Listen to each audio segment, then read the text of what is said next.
This is WICE's Community Close-Up, our weekly public affairs program produced in partnership with the Rapidian, a hyperlocal news service here at the Grand Rapids Community Media Center. Community Close-Up brings you a diverse perspective of viewpoints from the great community leaders we have here in West Michigan. This is WICE Station Manager Phil Tower with you on this episode of Community Close-Up, and I'm pretty excited this week. I'm excited every week, but I get to speak with Jamon Alexander, President and CEO at WMCAT, the West Michigan Center for Arts and Technology. WMCAT, for those who know where WICE is, on Bridge Street on the west side in downtown Grand Rapids, is just around the corner. Jamon joined WMCAT in 2015. He now leads the organization as CEO and president.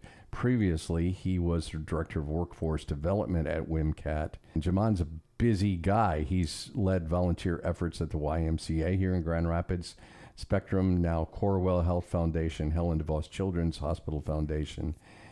You are passionate about serving your community. First of all, thank you for being here. Hey, thank you for being here, neighbor.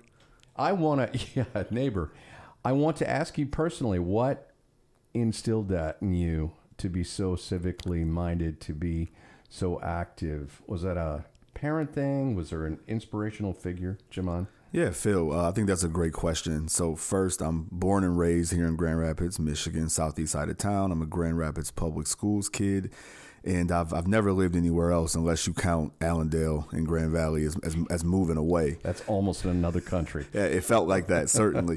So for me, I grew up pretty non-traditionally, and I have two older sisters, and our grandparents raised us, and that happened because our mother wrestled with drug addiction. So it was something I was born into.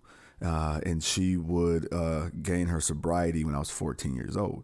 So just like the experiences growing up in, a redline community and also having to navigate like that environment, for me, even as a kid, I always wanted to be with and for others that I felt like we didn't have growing up. Mm-hmm. Now, as I've gotten older, I've come to appreciate the beauty of what was present all along, but it was those initial early experiences that really drove me to the nonprofit sector. I wanted to be a part of the solution here in West Michigan. Yeah, I really love that. And I love the fact that, you mentioned two older sisters. You mentioned an aunt.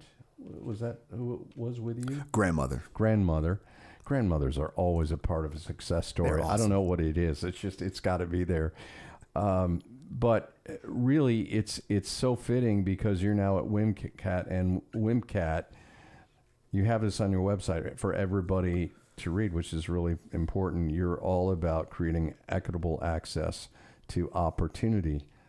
But if you want to go back a little bit in that whole process, Jamon, a big part of that is it begins when you're a kid. Yes. and having people who are older than you speaking into you saying, yeah, you can do that. Absolutely.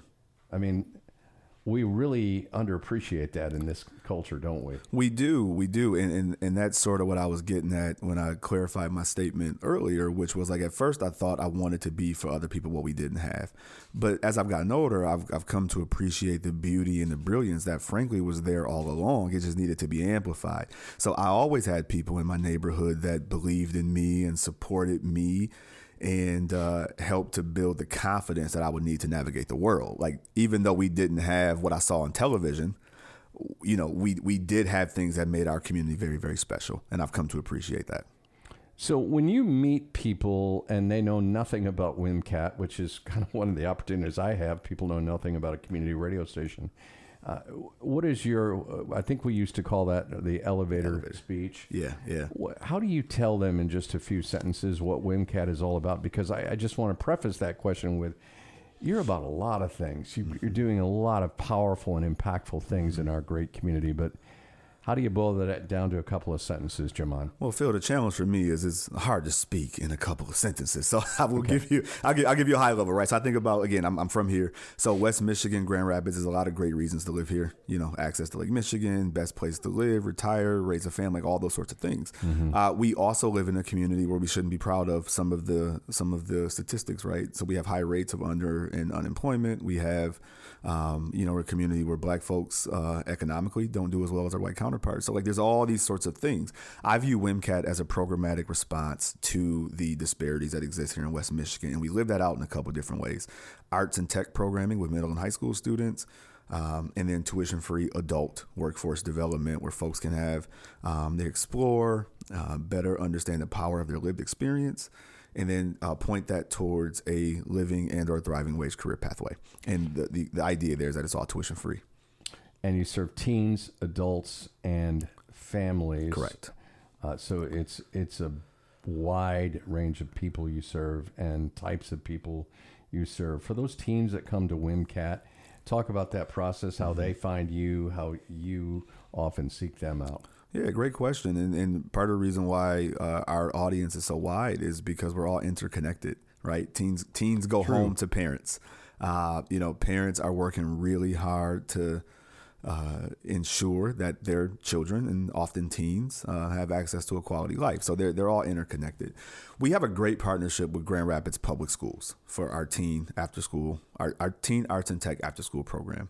We've been in partnership with them for the entirety of WMCAT's life, which is now 20 years this year. We're excited to celebrate. Congrats. We'll Thank talk you. about a big party you're throwing in October. Absolutely. It's a little tease for our listeners that's coming up. Absolutely. So our teens they enroll themselves. We go out and we recruit with all Grand Rapids Public Schools, high schools.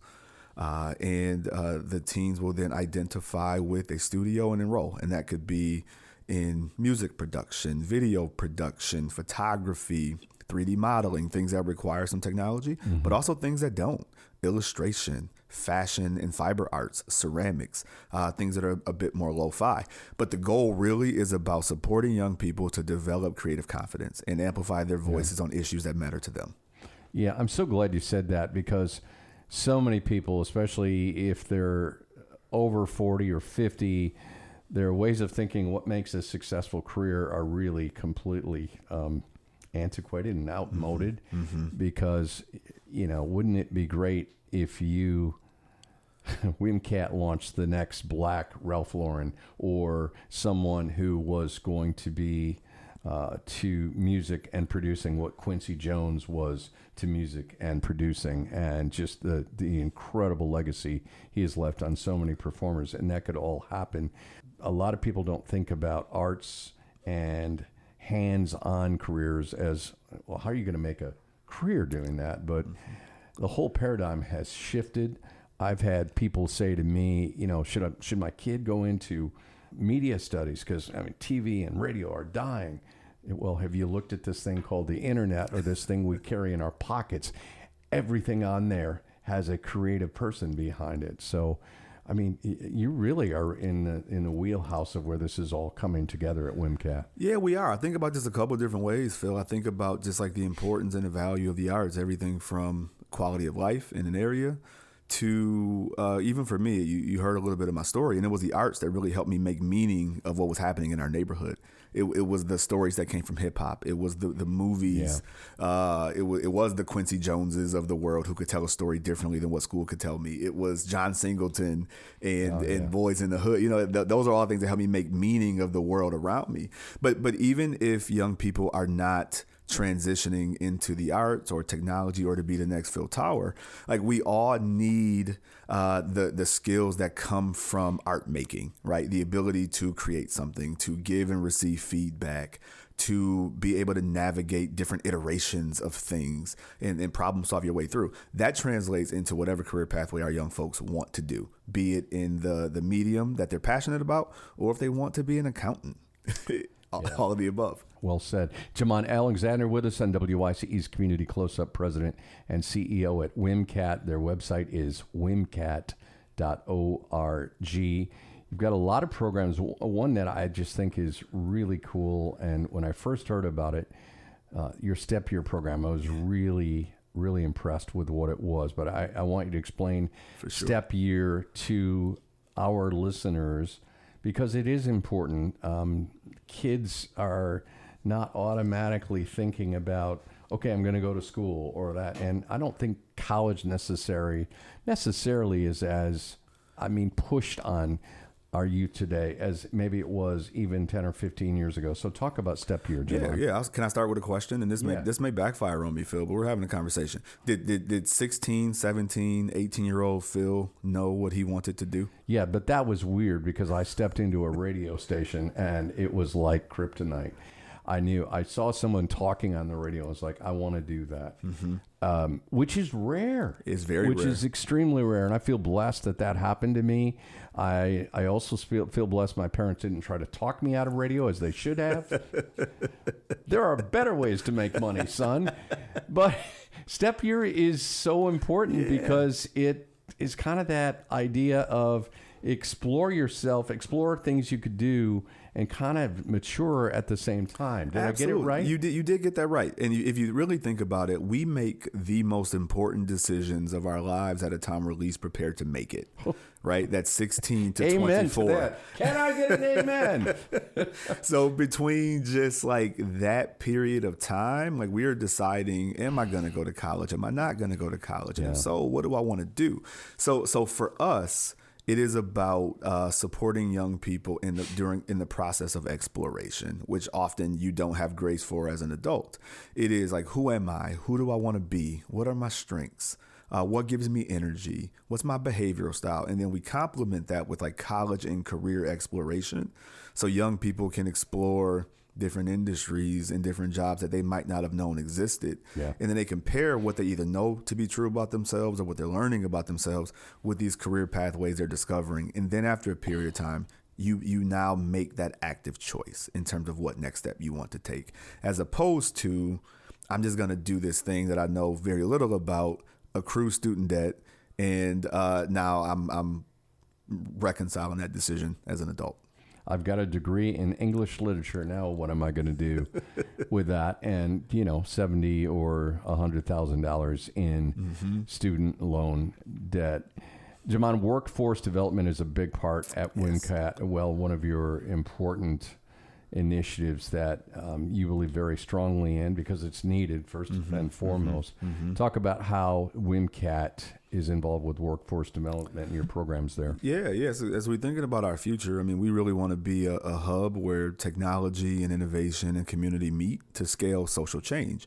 And one of the primary drivers of that is our tuition-free adult workforce development program, where we have a couple of different career pathways. We've been in pharmacy tech since 2008, so quite a long time, in partnership with our friends from Meyer and Corwell Health and Trinity Health.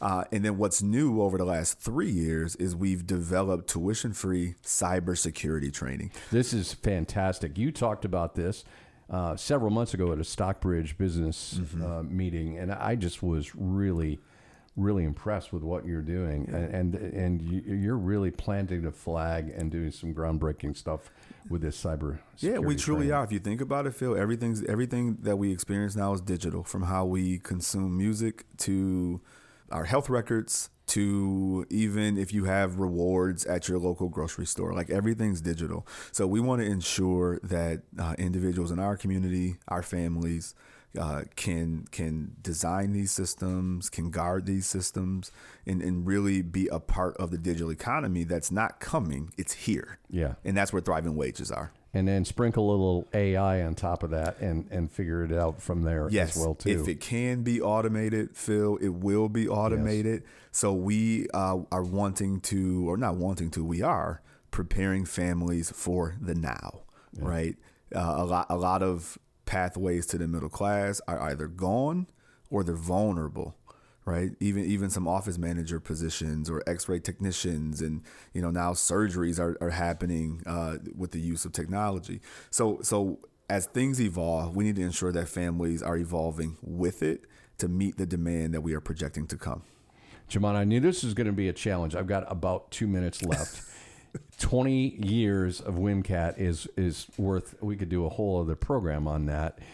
But I want you to talk about that milestone. You've got a big celebration coming up in October. Just give us a quick overview of that and how people can learn more and get involved, support that.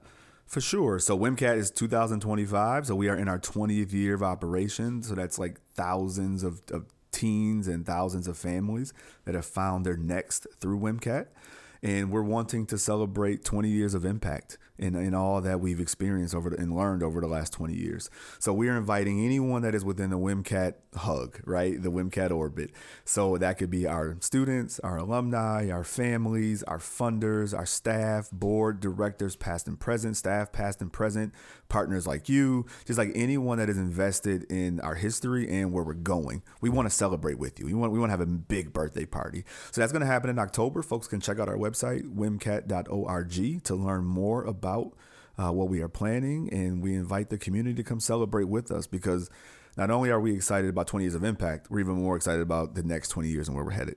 And just by any chance, if you happen to be a small business owner or work with in one of the great corporations here in West Michigan, and you would like to support and uplift some of the programs at WMCAT, I know you would love, you're always open to new partnership, and you would love to hear from people, right? Absolutely. From a funding perspective, and then also your expertise, specifically in the cybersecurity area. Yeah, that's really important, listening to businesses as well. We could do another 30 minutes. You and I, we haven't even talked about basketball, which is one of my old school passions as well, too. Beyond Radio, Jamon Alexander, President and CEO of WMCAT. Thank you so much for being here. Thank you so much for having me. We will have to do this again, a part 2 at the very least. You've been listening to WYCE's Community Close-Up. This is our weekly public affairs program, produced with the Rapidian here at the Community Media Center, our hyper-local online news service. This is WYCE Station Manager Phil Tower. Thank you for listening.